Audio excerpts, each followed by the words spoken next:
Bueno, pues igual que seguimos conociendo consecuencias de la ley del solo sí es sí, consecuencias que se miden en términos de condenas que se benefician a aquellos que fueron en su día penados, o sea, perdón, condenados, juzgados y condenados por agresiones sexuales, se están beneficiando de esos violadores. Algunos están saliendo a la calle, insistimos, gracias a esa ley. Hay otra ley que también está generando muchas dudas, mucha controversia y mucha confusión, que es la ley trans, hasta el extremo de que ya hay, fíjense ustedes, presos que quieren cambiar de sexo para ser trasladados al módulo femenino. En este caso, 6 nada más y nada menos lo han pedido en la cárcel, en Asturias. Y los funcionarios ya advirtieron que esto podía ocurrir con esta nueva ley trans.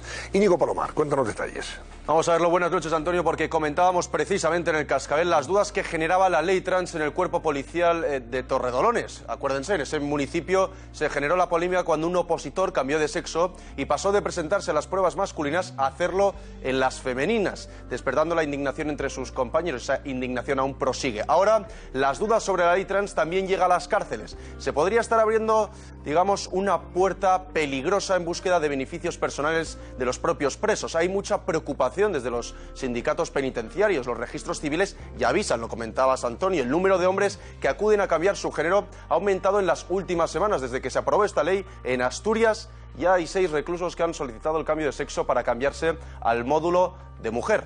Los funcionarios de la cárcel denuncian no tener un protocolo claro para estos casos. ¿Qué pasa con los reclusos que ahora son reclusas? O viceversa. Antes, para ver si era procedente el traslado de módulo, los reclusos tenían que pasar informes médicos y psicológicos. Con la nueva ley, con la ley trans, este procedimiento queda eliminado y toda la logística, digamos, que queda en el limbo. Los funcionarios se encuentran con un problema a la hora de tratar a internos que cambian de sexo, al no estar contemplado en la ley ciertas circunstancias de estos reclusos. ¿Qué pasa, Antonio, si una mujer no quiere compartir celda, se niega a compartir celda con una persona trans a la que se ha trasladado? ¿Quién cacheará a esos reclusos trans, hombres o mujeres? Son preguntas que no tienen ahora mismo una respuesta clara y ahora se improvisa según el caso, pues se va improvisando caso por caso. También queda en el aire la cuestión que parece más preocupante. ¿Qué pasa con aquellos condenados por agresiones sexuales, Antonio, o por agresiones machistas, que deciden ahora cambiar de sexo? Pues mira, Íñigo, uno de los que precisamente ha pedido su traslado en la cárcel de Asturias y que ha pedido el cambio de sexo, quiere, sin embargo, mantener su nombre masculino. Este está condenado por violencia machista. O sea, en fin, esas situaciones se están dando. Voy a saludar a Joaquín Leiva, que es portavoz de la agrupación de los cuerpos de la Administración de Instituciones Penitenciarias, funcionario de prisiones. Don Joaquín, buenas noches. Hola, buenas noches. Bueno, ustedes advirtieron que esto podía ocurrir y de hecho se está pasando con la nueva ley trans, pero poquito caso le hicieron, evidentemente, desde el gobierno. Sí, desde los primeros borradores que existían de la ley ya advertimos que no había ninguna disposición que hiciera mención específica a instituciones penitenciarias. No hay que olvidar que la Ley Orgánica General Penitenciaria, que es la primera ley de la democracia, es la Ley 1/1979, esta ley es probablemente una de las pocas, si no la única, que establece una diferenciación por sexos. Es decir, en su artículo 16 obliga a que haya una separación entre hombres y mujeres dentro de los centros penitenciarios. Además, también obliga a la separación entre preventivos y penados y según el perfil del interno, la clasificación interior de estos. ¿Qué ocurre en estos casos? Que cuando ingresa un interno, una persona con registro civil masculino o femenino, pero sus atributos, sus apariencias físicas totalmente distintas, ahora mismo nos produce una controversia de no saber muy bien cómo actuar. Hasta ahora nos regíamos por una instrucción que data del año 2006, que es bastante adelantada a su tiempo, contando desde cuándo es, y sí que nos podemos regir por ella. Pero claro, esta instrucción ahora mismo choca precisamente con la ley, ya que esta instrucción sí que preveía una serie de informes que eran necesarios, tanto de los médicos como de los psicólogos, para establecer a qué módulo debía acudir esta persona, independientemente de que por el registro hubiera pasado o no hubiera pasado. Es decir, era una ley, una instrucción adelantada, pero que ahora choca con esta nueva ley. Por lo tanto, necesitamos un protocolo específico que nos ayude que nos prevea las diferentes situaciones que se pueden producir en los centros penitenciarios. Hablamos del hecho hombre-mujer, pero no hay que obviar tampoco el hecho mujer-hombre.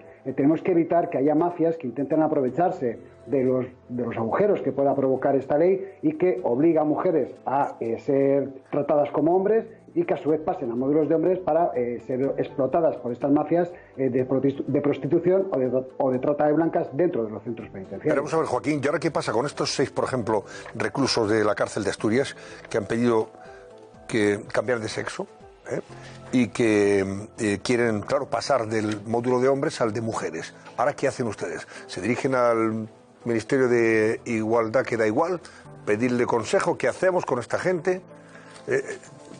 ¿Qué se hace en estos casos? Nos encontramos con una causística ante la que la ley no ha previsto la actuación a realizar, porque nos encontramos con personas que han pedido cambio registral sin que haya un cambio o una apariencia, en su apariencia física. Entonces, claro, aquí nos encontramos con no tener muy claro, porque no tenemos un protocolo, porque el que tenemos del 2006 no nos ayuda en estas situaciones, precisamente porque implicaba la necesidad de informes. Estos informes han desaparecido.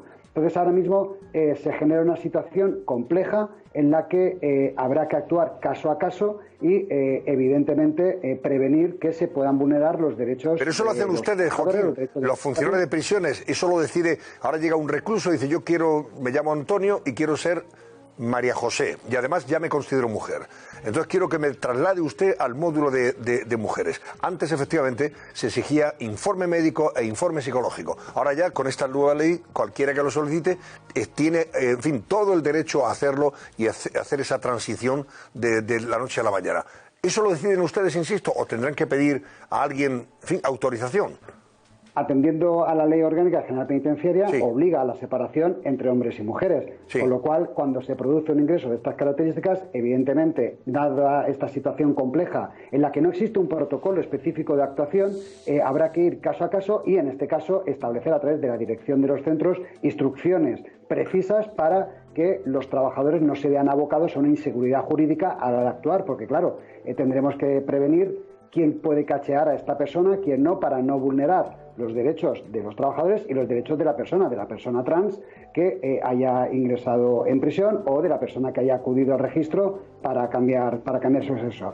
Estamos en una situación muy compleja que requiere de unos protocolos que no se han realizado. Esta ley no se hace de la noche a la mañana. Esta ley lleva muchos meses de tramitación. Esta ley es una ley que ha pasado por unos borradores, que hemos tenido acceso a ellos, que hemos cuestionado, que no había ninguna disposición que realmente regulara la situación que se podía producir en los centros penitenciarios. Llevamos prácticamente un mes con esta ley en marcha y, evidentemente, debemos establecer estos protocolos para evitar que se vulneren los derechos y, sobre todo, para que no se estigmatice a las personas trans que efectivamente ingresen dentro de los centros penitenciarios. Hay que entender que en una prisión las personas que entran por haber infringido una ley, con lo cual no podemos obviar que haya personas que intenten aprovecharse de determinadas circunstancias para conseguir ciertos beneficios o ciertos favores, como el que hablamos de mejorar su situación en prisión o creyendo que pueden mejorar su situación en prisión realizándose un cambio de sexo.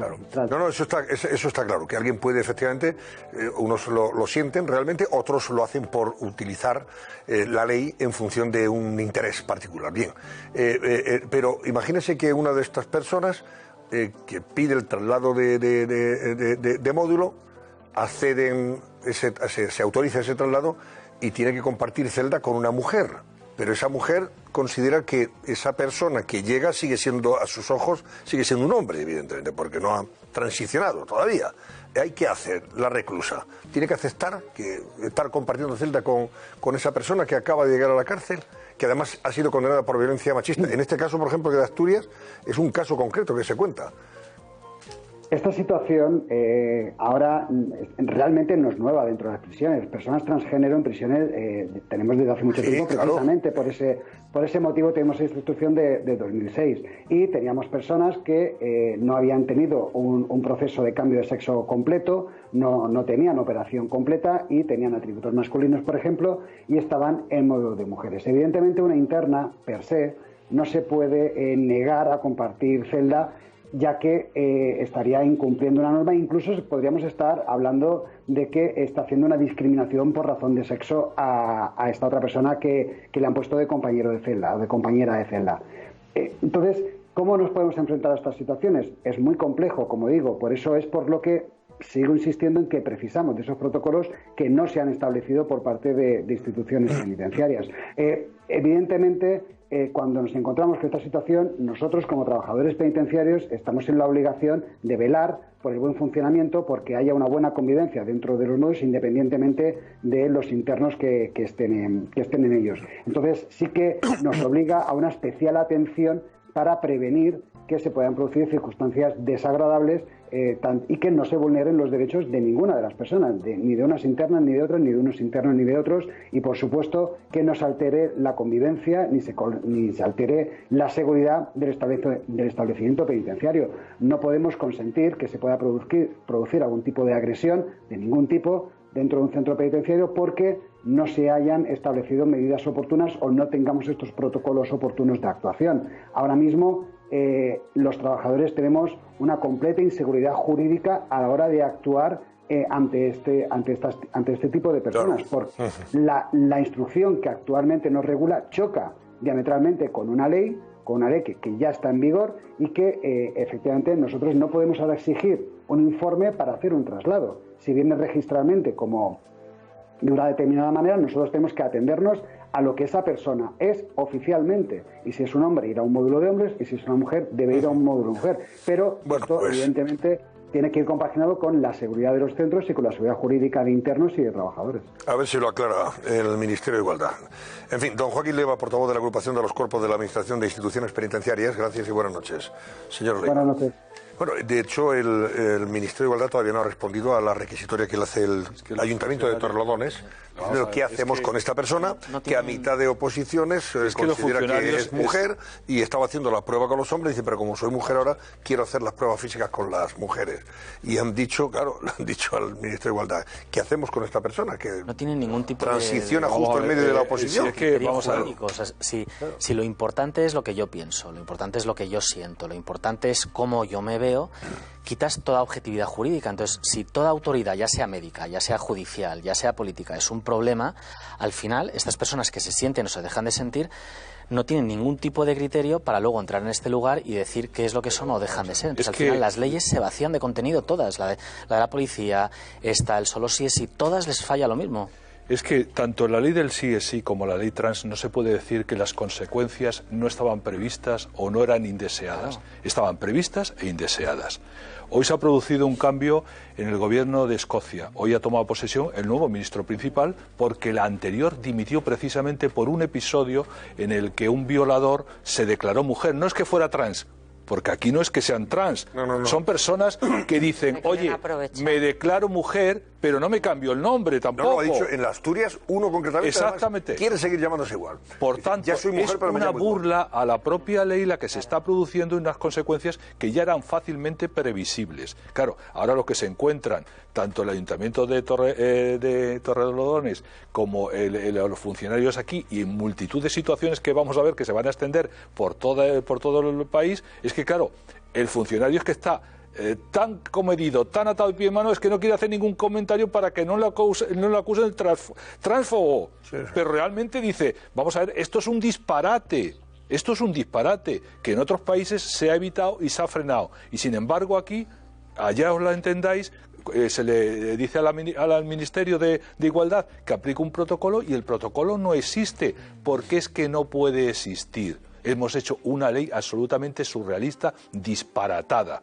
Y es disparatada no solamente por la ministra, sino por el presidente del gobierno que lo ha permitido, lo ha tolerado y ahora se están pagando las consecuencias la sociedad en su conjunto. Y vamos a pasar de la lista de los 700 y pico ya, digamos, violadores, agresores o pederastas que se están beneficiando de la rebaja de las penas, a ver casos constantes, vamos a ver un rosario de casos de esta naturaleza como el de Asturias y en otros muchos puntos. Pero es que esto es un disparate. Alguien tendrá que decirle a dónde va la sociedad en estas consecuencias. Es que esto, porque claro, la cuestión no es que tú te puedas cambiar de sexo, sino que tú te declaras, te autodeclaras, te autoproclamas. Hoy me va a autoproclamar una cosa porque me interesa hacer de género, se llama. Figúrate sin las necesidad de informes médicos ni psicológicos, ninguno. De un día para otro tú te consideras mujer o hombre y cambias, y estas personas, transicionas, ya está. No todas, evidentemente, pero algunas de ellas simplemente lo hacen para beneficiarse. Pero tú imagínate en los niños, en los adolescentes, claro, que a partir de los 12 años se pueden cambiar con apenas requisitos. Esto está siendo y luego, además, con muy poca edad puedes tener consecuencias irreversibles en tu cuerpo. Entonces, legislan sin tener en cuenta las consecuencias. Legislan de manera ideológica sin tener en cuenta que puede tener consecuencias terribles e irreversibles. Estas son leyes que en países hacen caer gobiernos.